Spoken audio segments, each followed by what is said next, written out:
Hello, Ken Spriggs here, back from my trip to the IPMS Nationals in Chattanooga, Tennessee. Now that was 2 weeks ago. I've just been kind of recouping and relaxing. Got back to work again, picking up some extra hours there, so I've been rather busy getting looking for some time to be able to get a video together. A great time at the convention. It was pretty awesome. Quite a few model kits. They had over 5,000 kits total. Many just on display. Over 3,100 entered into the contest, and I took home a first place award for my Mos Eisley diorama of the Millennium Falcon 1/350 scale. So very proud of that, and I'll show those here in a moment. I had a presentation that they had invited me to do there, and it went over really well. Had a good group of people, some good conversations with them, and just kind of talking about aftermarket parts and how they're playing into the model building of today. So I had originally wanted to film that, but things were rather crazy getting there at the last minute. I didn't get there at the last minute, but getting everything set up and getting everything ready to go. I wasn't familiar with the venue that much, so I was a little bit nervous and just wanting to get it going and get everything up and running. So didn't get a chance to film it, unfortunately. It was about a little over an hour, almost an hour and a half, so it would have been hard to try to upload that as well, that size of a video. So what I'll do is I'll just show you some of the things that I talked about as far as my kits, and just kind of showed them, and we're talking about the different parts that I used, such as 3D printing, photo etch, lights from Evan Designs, which I use quite a bit in my kits. So, and also a little slideshow of the models that were there as well. And then stay tuned to the end. I'm going to talk just a little bit about the next model that I'll be building, and showing that as well. So, all right. So let's go ahead and take a look at some of the materials that I talked about during the presentation. All right, so the presentation was talking about the use of various aftermarket parts or electronics, various things, in order to detail your science fiction kit, to make it something better than out of the box.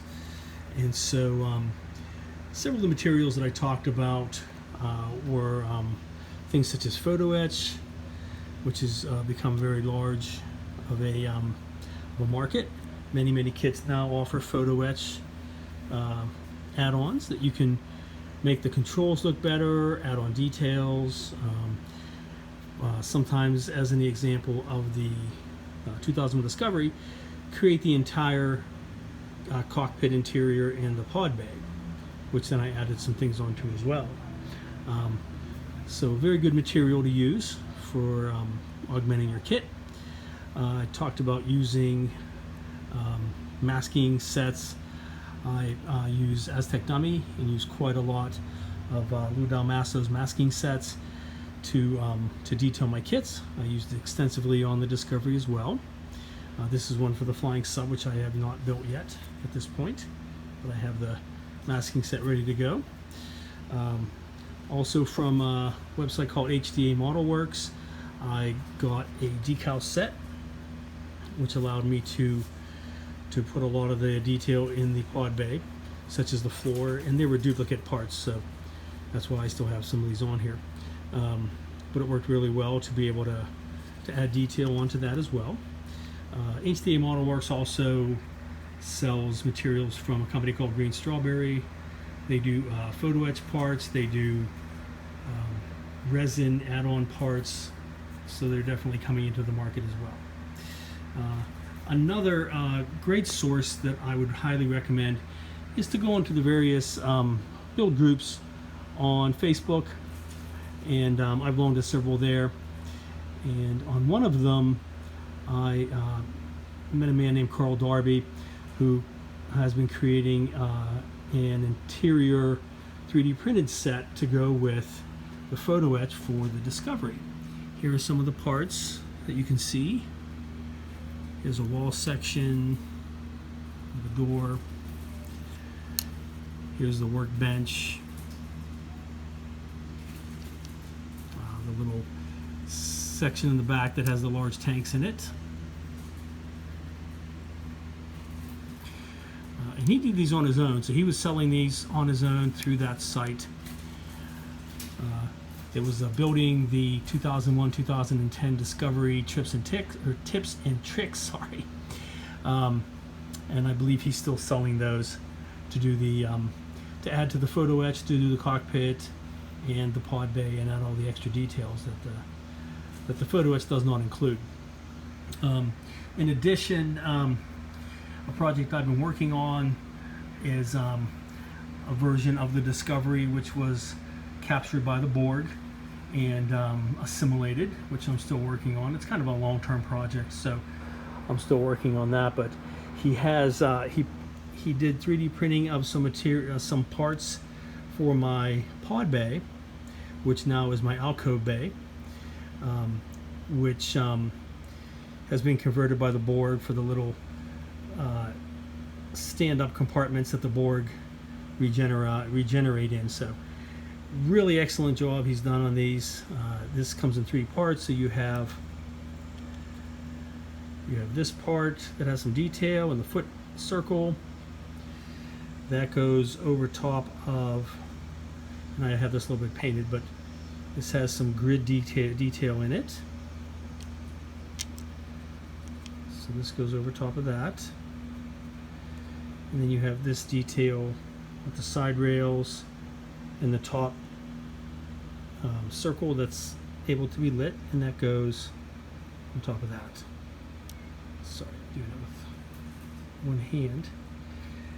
And he sent me enough to do all of the ones that I did. I ended up with 5 of them in here. Let me turn this on and show you what that's looking like. Okay, so those turned out really cool.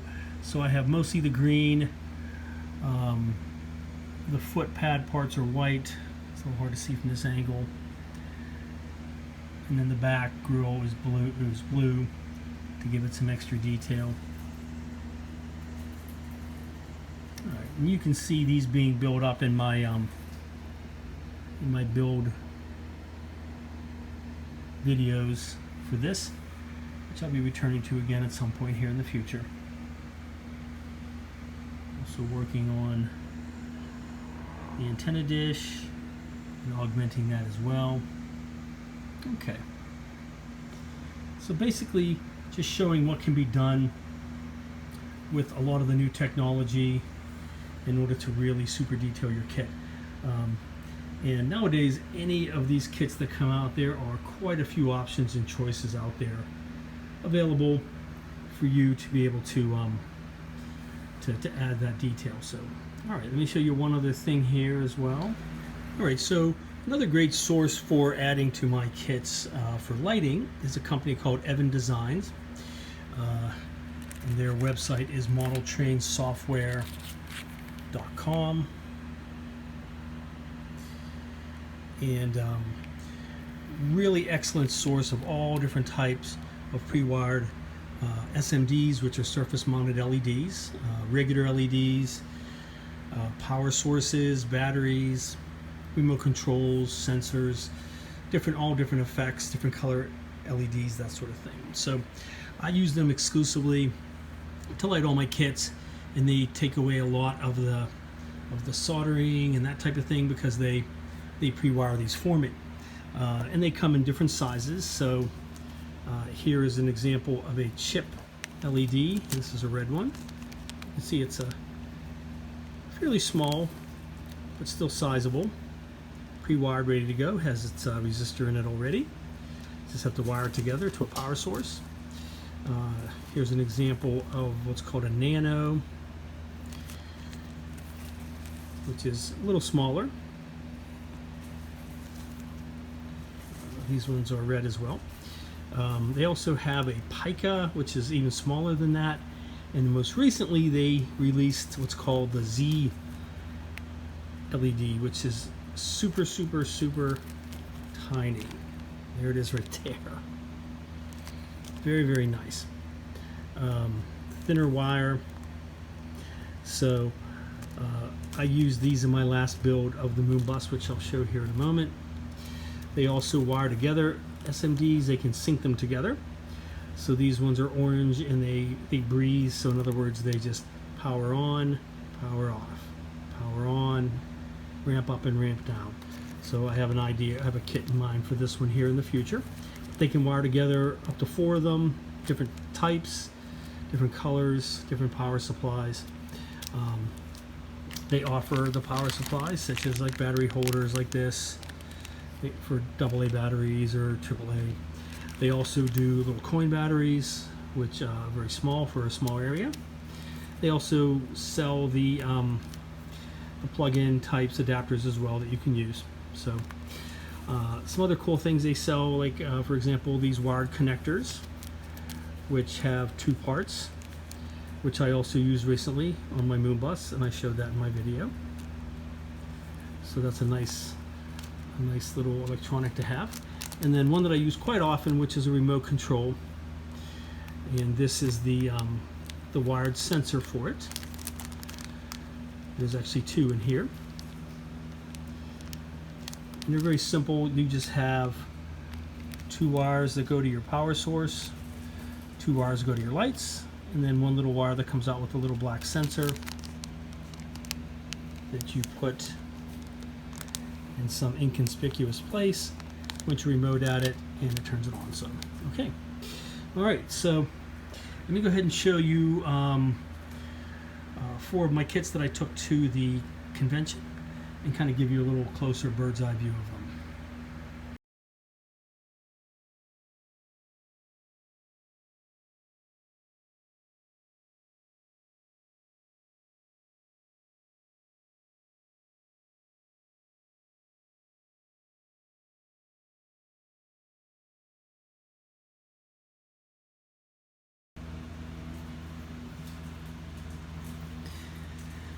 All right, so here's the command sphere for the Discovery, and I took the top off to kind of show the attendees of my conference what it looks like inside.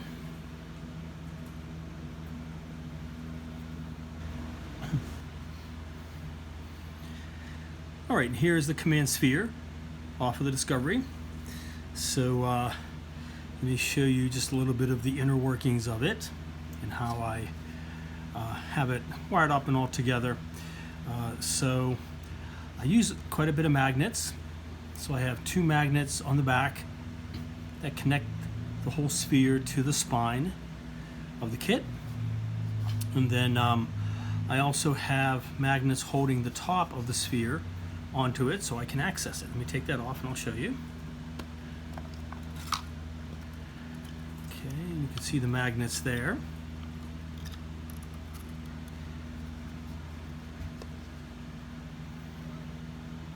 Okay, so I have a 2 AA battery holder inside that powers the entire sphere and all the lights. This is how I access it to change the batteries. You can see little light boxes that I created for the top of it. I know the wiring looks a little bit messy, but it doesn't look pretty on the inside, but it looks good where you want it to, where you're able to see it. All right, so that whole top goes back on again.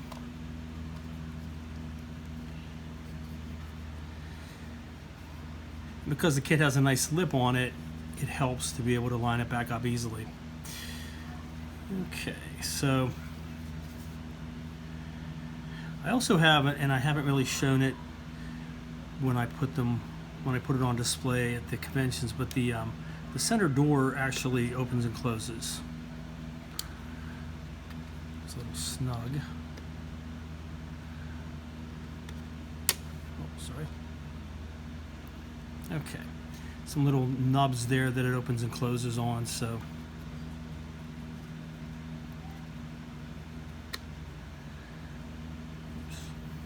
Okay. All right, and the little extendable pod. This actually comes out, and I have it connected with a connector that can snap apart, so I can remove it for transport. It doesn't go all the way back in because it's just the pod's too big. It doesn't fit inside of there. So, okay. And then there's the sensor for the remote control. So all I do is turn it on with that, and then it lights everything up. So let me pop some batteries in there and I'll show you what that looks like.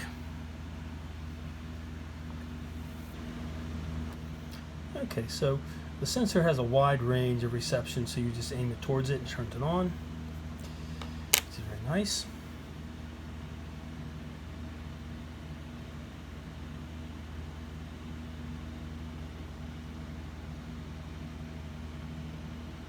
See if I can get in the cockpit there kind of close.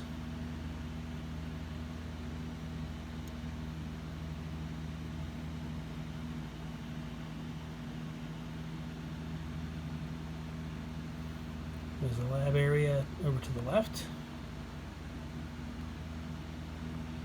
Sorry for the poor focus.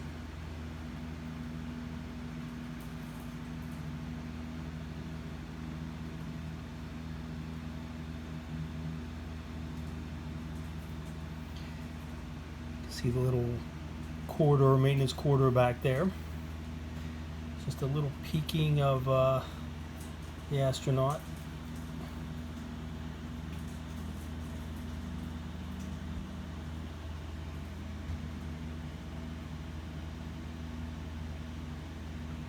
The lights on the pod, little red HOW in the middle.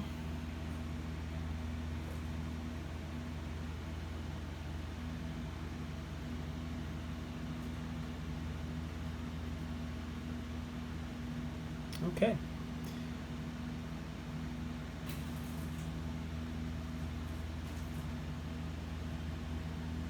So again, this kit had the most aftermarket parts of any of them. 3D printed parts, photo etch. I did some scratch building of my own. Things like the little pod is a fully 3D printed ship.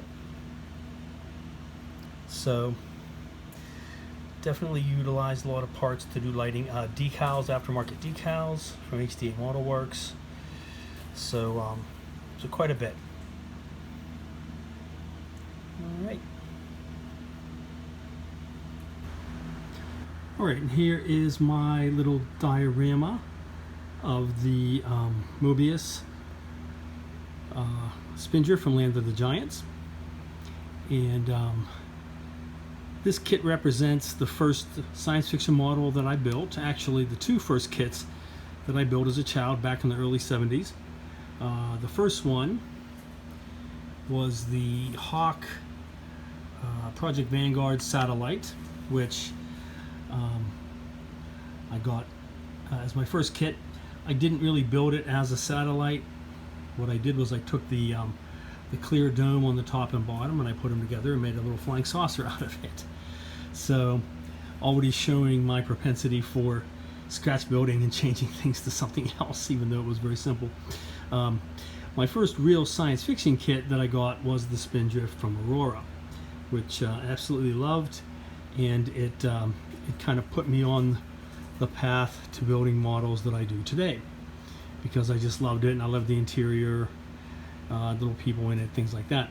So this represents me building it as a child, and the idea is that I took a toy robot and I took apart some of the lights from it, took the arm off, and used it to wire up the lights in the actual model kit, which I didn't really do, but I did later on in my building time, but just to kind of give you an idea of kind of the path I went on. So all of this is scratch built by me, including the interior to the Spindrift, and I put some tiny little N-scale figures inside of it.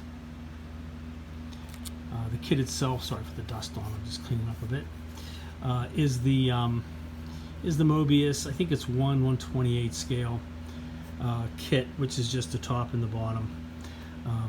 Also use photo etch to be able to light up the front grills and the back engine grills. I have a fading light on for the dome, which I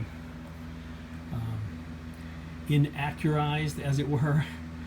This kit was accurate. It had the teardrop shaped dome on it, so I wanted it to look like the one for the Aurora kit, which is round. So I built a top structure around that, and I used another part to make that dome so it looks like the original Aurora kit. I also cut the door out of it, and then I made a little X-Acto knife and got a little mini glue and things like that. Totally scratch built the robot. The drawers are workable, that's why I have this one open. So I keep the batteries on this side, and a switch that I can turn it on and off when I'm not using it. And then once I turn it on, I just close that up. It's a little snug, but not too bad. And then for the lights, I used Evans Designs. So I have the 4 lights, 2 here, 2 in the back, that fade in sync, which they produce for me. It's called a breathing LED, so SMD, so it just powers on and powers off. I'll show you in a second. Same with the dome, has 1. The robot just has some blinking ones. There's 2 in his head, 1 in his chest, and 1 over in his arm socket. For the dome and for his arm sockets, I just use these little beads, half beads from Hobby Lobby, and they're pearlized, but it just sands off very easily, and it's just like a white plastic, as it were, and it's translucent. So that worked perfectly. It was a perfect size for that dome. And I have some smaller ones that I used for the shoulders. So those are pretty cool. All right, and then to turn it on, I'm utilizing a touch switch or a touch wire. Within the wires of the broken arm, I have that tiny little wire in the middle. I just touch it, and it's the power source, or it's a switch. Touch it again, it turns it off. Okay, there we go. Now the dome does not fade in sequence with the other 2, but all 4 of these do. So those 2 fade on and off. The engines fade on and off. There's 2 back there.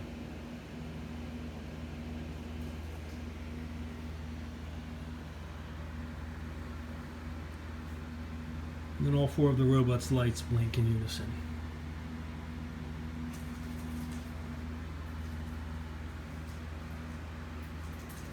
Okay.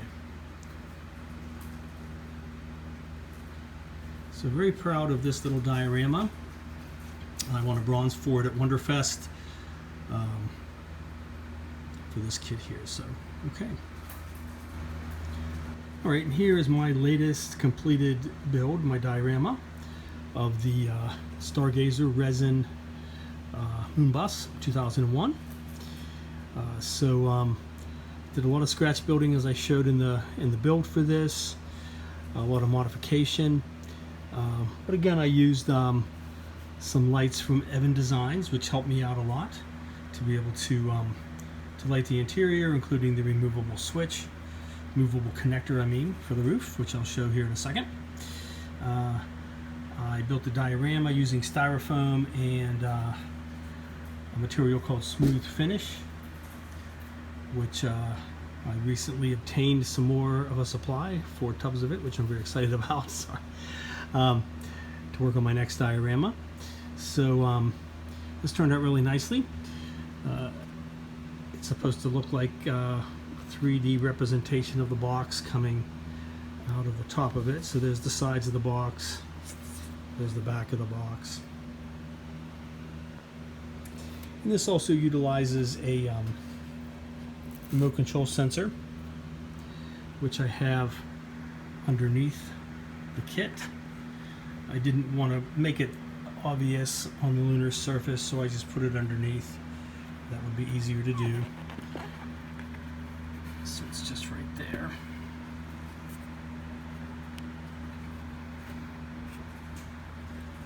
Okay, and there's the lights. Another feature which is really good on these remote control from M Design is there's a bright and a dimmer feature. So if the lights for the overall kit are too bright, I can dim them, or I can make them brighter. If the battery starts to go low, I can make it brighter to make it look back to normal again for a bit of time. So, okay. So I have the interior, the astronauts lit up, and the cockpit, and the headlights.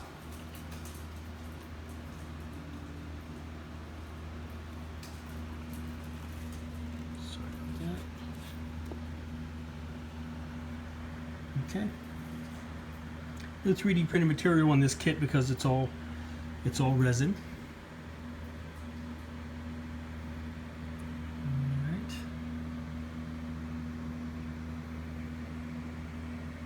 Very pleased with how that one turned out. I like that one a lot. Okay, and this one has not been to Wonderfest yet. That'll be there next year. I did take it to IPMS, Chattanooga, along with my other 4 kits that I took as well. So, all right, and there is the kit with the roof removed. Now, I didn't show myself taking it off during the video. It's a little tricky. It's gotten a lot looser and better, but those pins fit in there pretty tightly. Initially, they kind of snapped in a way, so it's a little tricky. Basically, I just have to loosen the back a bit. I hold on to these two with one hand, and I just wiggle this until it comes off. But it is fully removable. I don't want to lay it on its roof, obviously, to hurt that little fragile antenna. And I had to scratch build that because the kit did not come with one. I just used some styrene stripping and tubing, or not tubing, but like stripping and little bits and pieces and glued them together. So, okay. All right, so there's that pin connector.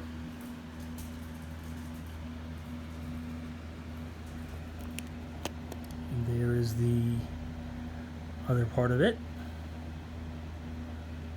You can see the little astronauts inside there.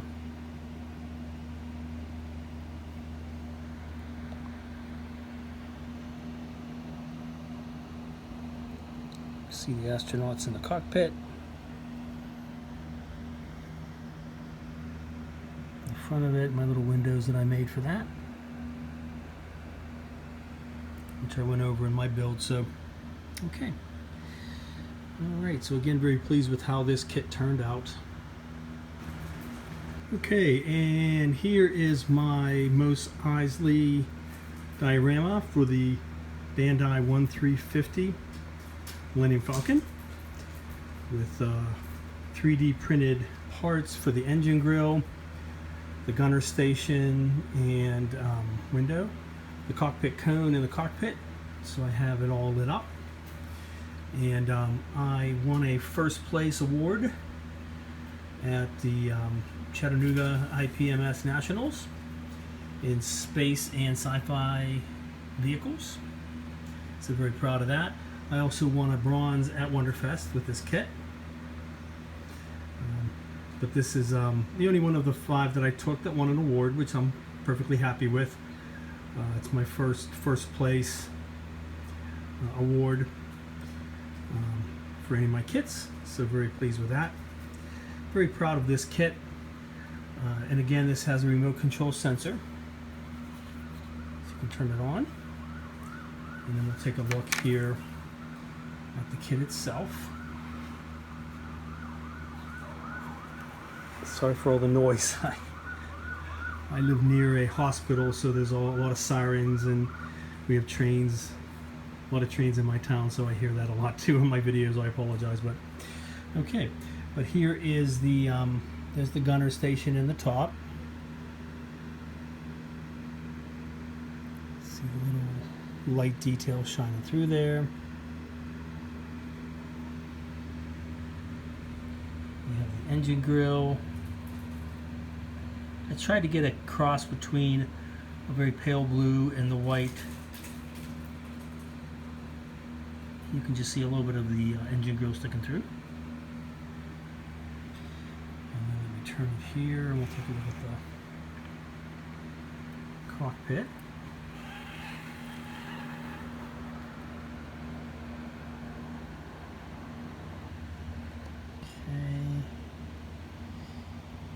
And again, very hard on this size and scale, but you can kind of see the horizontal white lines and some other colors in there to give it that idea that it's lit up. It has controls on the back panel. So, all right.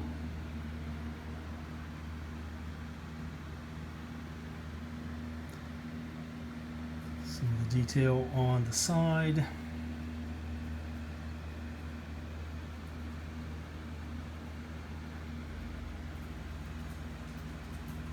Obviously, the majority of this is scratch built with styrene sheet stripping. There's foam core, foam board on some of it. Styrofoam is the main structure part. Okay, there are little stormtroopers, which I had to use N-scale children figures because even the regular N-scale adults were too big. But you can kind of get the idea with the white and the black details on them.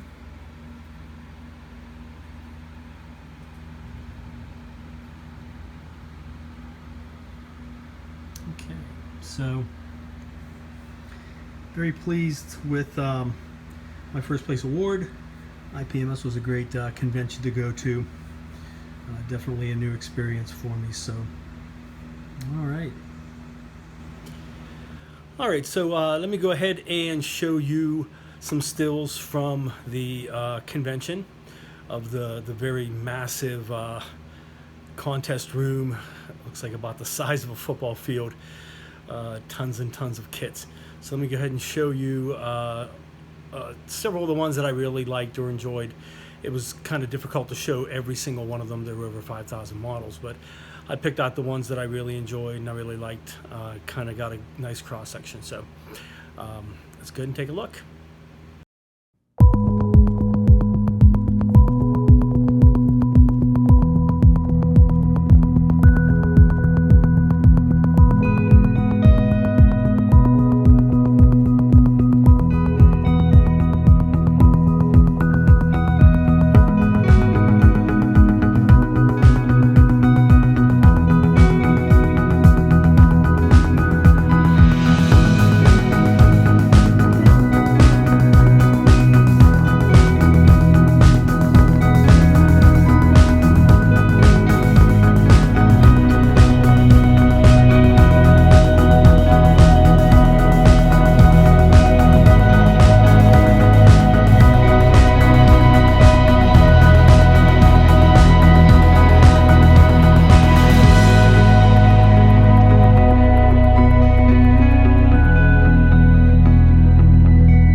right, so the last thing I want to show is my upcoming model build that I'm going to start on, which I'm really excited about.